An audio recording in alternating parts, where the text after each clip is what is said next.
Hey there, comic book fans. I am back from the comic shop again this week, and it was a pretty light week for me at the comic shop.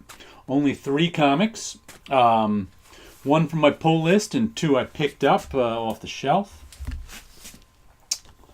Pull list, Usagi Yojimbo. It's the hidden 7 of 7. This is the end to the Inspector Ishido. So this is actually Usagi Yojimbo 173, is that? Could be. I can almost read it without my glasses. Been a good story, a 7-part Inspector Columbo, Inspector Columbo type story with Inspector Ishido here, and Usagi are trying to figure out who killed someone in this walled Japanese town. Always some great artwork by Stan Sakai. I guess those are the bad guys over there they've run into. No little skulls coming out of the guy's head if they died.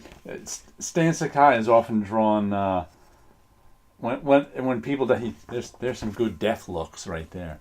But he's often drawn like on battlefield scenes when guys die, little skulls rise up from them. It's kind of funny. But yeah, always enjoy Usagi. It's a good read. Now you can, since they're doing it in pieces on the front at least, you can pick up whatever you can jump on anytime you want rather than be scared of that big number, 172. And the next thing I got, to show you one thing on this, The Lodger, number 1 by the Laphams, who do Stray Bullets. David Lapham and his wife is working on this one with him, Maria Lapham. And I wasn't really planning on getting, first of all, I didn't know, I had figured that this was coming out after Stray Bullets ended. But as far as I know, Stray Bullets is still going on. And they came out with this one from Black Crown. Like the David Lapham does Stray Bullets. Looks like Stray Bullets like. I think it's another crime story, which is what they do best. So I have no idea what this one is about, but I'll give it a read. And I was just laughing as I picked this up, because let me show you this. They've got right near this staple here, there's a little pink mark. That's, part of the design, all this pink background. But I keep thinking it's staple stress. All the copies, of course, are the same. But every time I picked one up and looked at it, I'm like, oh, staple stress on a new comic? What is that? A color breaking tick on the black? No, it just happens to be right next to the staple and was driving me bonkers when I was looking at it. But yeah, we'll see how this one is. I expect it to be good. I don't think I've read... Oh, this is IDW Black Crown. So I think Black Crown is IDW's creator-owned. I really haven't checked it out much, but since David Lapham's doing something, I'll be there. And the third comic I got this week is A True Believers. I bought this completely on impulse because it's $1. What if Kraven the Hunter had killed Spider-Man? I think this is a 1990s one. I've never read this. Like the last True Believers I got was the 70s What Ifs are my era. Let me see. It tells originally published. Really published in What If number 17. But this wasn't 7. This was 1990. Where's the year? God, the people who do these indicias don't do them right anymore. I don't know.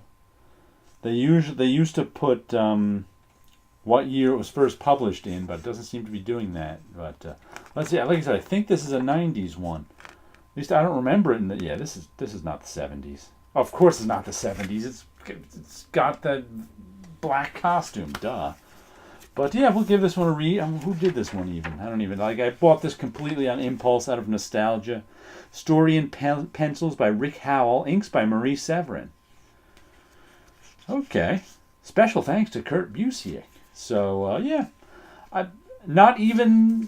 It's funny how I can get nostalgic for 90s comics that I didn't even like 90s Marvel comics, but here I am nostalgic for them.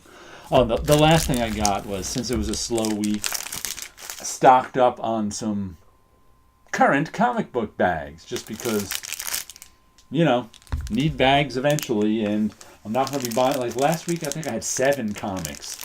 That was like a $25 week, so I'm not getting bags in a week like that. I'll get an extra set when, I probably still have 80 bags left in that other one, but One other thing I want to show you this week, I want to take you back to 1990, back when there were baseball card shops everywhere. And these are from, what is that, Upper Deck in Major League Baseball? Chuck Jones drawings. So they did a whole series of these. Chuck Jones drew all of the Bugs Bunny characters. What is that? Warner Bros. I can't even remember. Looney Tunes playing baseball. Oh, there's on the front and the back. Pardon me. And I can't even remember where I got these. In the early 90s, there were baseball card stores everywhere. I cannot explain to you. I mean, they were just everywhere. I couldn't find a baseball card shop now if I had to, because I don't know where any of them are. I don't think there's any around me. In the early 90s, there was probably half a dozen baseball cards in my county. Baseball card stores in my county. And now, Pepe Le Pew, is that? But yeah, these are all drawn by Chuck Jones. And there's like, I don't know, 500. I can't even remember if I bought these all at once or if I, bought them pack by pack. I don't remember going to a baseball card store or anything regular. Maybe I picked them up at my local comic shop. I don't remember.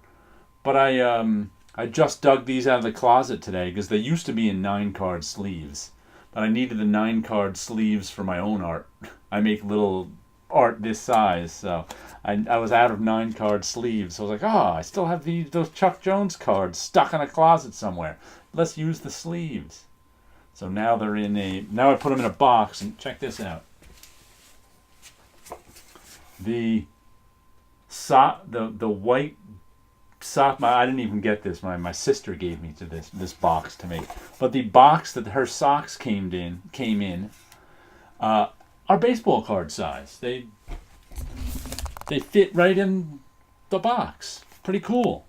So I put them all in there. Oh, and this came with a few holograms too. But I just thought these are, kind of forgotten sports cards from the early 90s. 1990 exactly. I haven't looked at them in a long, long time. But I'm sure I got them for the Chuck Jones drawings. And now they just sit in a box. All right, let me give you one last look at what I was doing. This is some of my artwork right here. Another big this is the 16th big drawing I've done in the last 2 months, which means I'm running out of paper. There we go, another face. Got a bunch of these little faces up here. Frowning and smiling. Lots of different designs on the face. What do we got? Oh, down here we got sort of contour line marks on those faces. But yeah, just this is another little 5x7 drawing that I blew up. And what was interesting too, I think I redrew. It was a 5x7 drawing, and I brought it onto my iPad and repenciled it at a larger size on my iPad, and then blew up that drawing onto this. So there you go, working the iPad and the Apple Pencil into my workflow. But there you go, a little more art, and you guys have a good week out there.